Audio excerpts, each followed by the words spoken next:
What's up, family? It's your man Mark Black. So I wanted to do a quick video here on the subject of our esteemed ancestor and elder brother Nat Turner.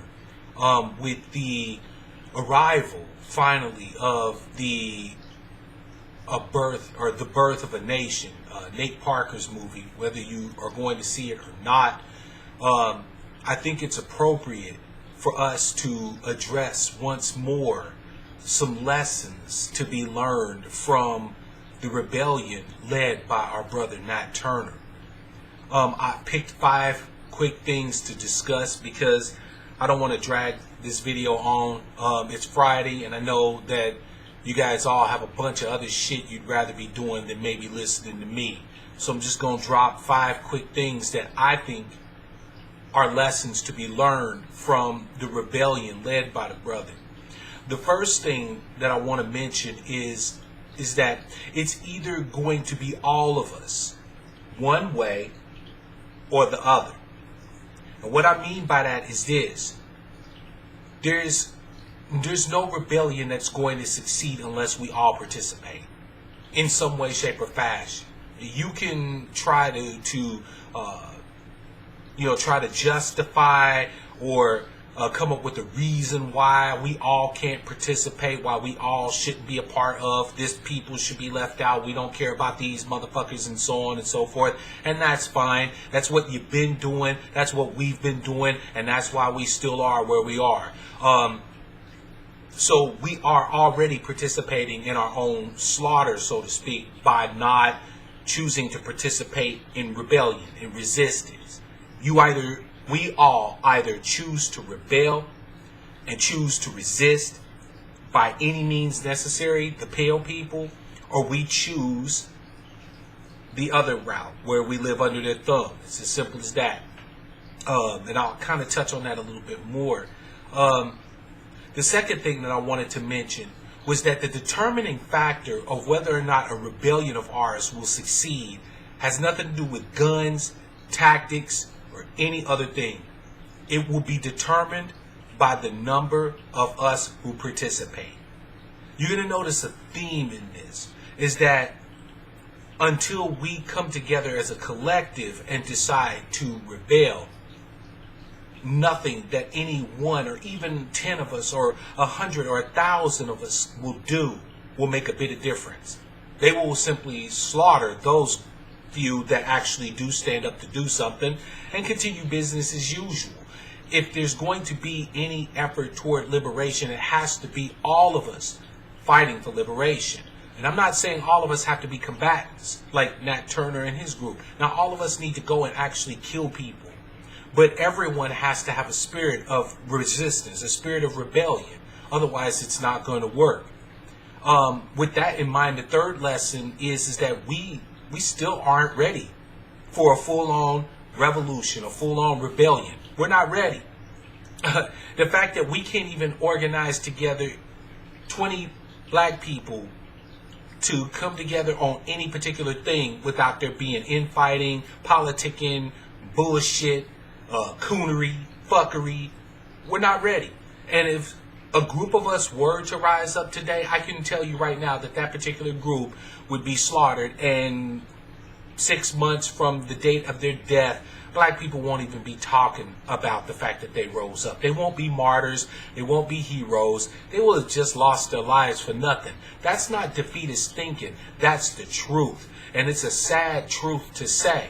We know that for a fact because we are seeing people being killed by the police at crazy epidemic rates. And we're still doing the same shit. We're still bitching about it on social media. We're still complaining to the pale people. We're marching and protesting. We're doing all the same garbage we've been doing. And nothing's going to change. If any of that would have changed anything, it would have changed a long time ago because that's what we've been doing. So the fact that we're still doing the same shit lets me know there ain't no sense in me running out here talking about killing up a bunch of pale people. That's stupid as fuck. I'll just end up dead. Not to say that I don't believe that we are just in that. Not to say that it is not warranted. It's just not smart to do at this particular point.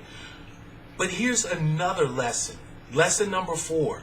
The pale people aren't as ready for all of us to rise up as y'all all think they are. Oh yeah, you'll see videos of this pale man holding the AR-15 talking about, kill all those niggers and Black Lives Matter, right? Or you'll watch a video where some dude is on a range that he made in his backyard and he's shooting steel targets or paper targets with abandon. Look, those people that you see like that are the far, far, far minority amongst the pale people. As a matter of fact, all you would have to do to know the truth of this matter is just simply study history. The fact is that in any armed conflict, you have a small minority of actual people that actually go out and fight, right? Roughly between 5 and 7% of a given population will be active combatants.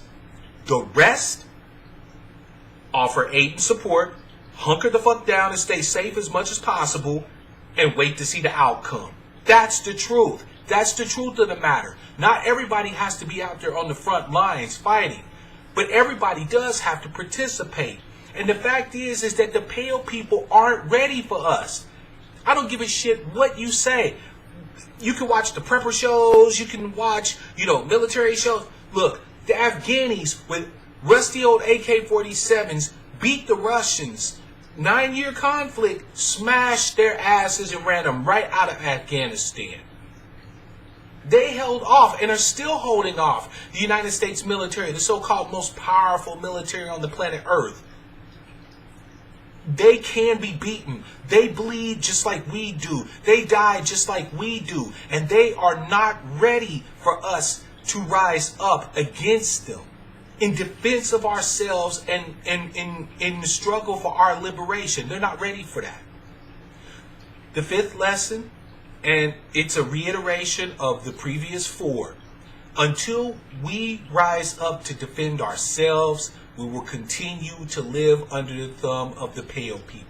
It's as simple as that. Stop with the fucking whining and the complaining and the bitching and the pissing and the moaning and the protesting, because unless you and those around you are willing to stand up and fight by any means, with any tool, with any means or method of people activity against the pale people, just shut the fuck up and take what you get coming to you, because it's going to happen. It's going to keep happening. That's not defeatist. That's not saying that I believe that we can't beat them, that we can't get free. But until we choose to be free, then stop pretending that you care so much about all this shit that's been happening, because you don't. You don't. It's as obvious as the sun rising in the east and setting in the west. A people that care about their liberation, that care about being a free people, act like free people. They don't request freedom. They don't protest for peace. They don't march for justice. They fucking take it. With every tool at their disposal and by every means that they have within the collective to do so, they take it. They don't ask, they take it. And we have not even come close to that. So what's happening now, as tragic as it is, as fucked up as it is, as much as it hurts my heart to say it, as much as it hurts my mind to even think about it, what we're experiencing now is the cost of doing business under whiteism. Until we get sick enough of whiteism to stand the fuck up and fight with every tool at our disposal, this is the cost of doing business. Accept it.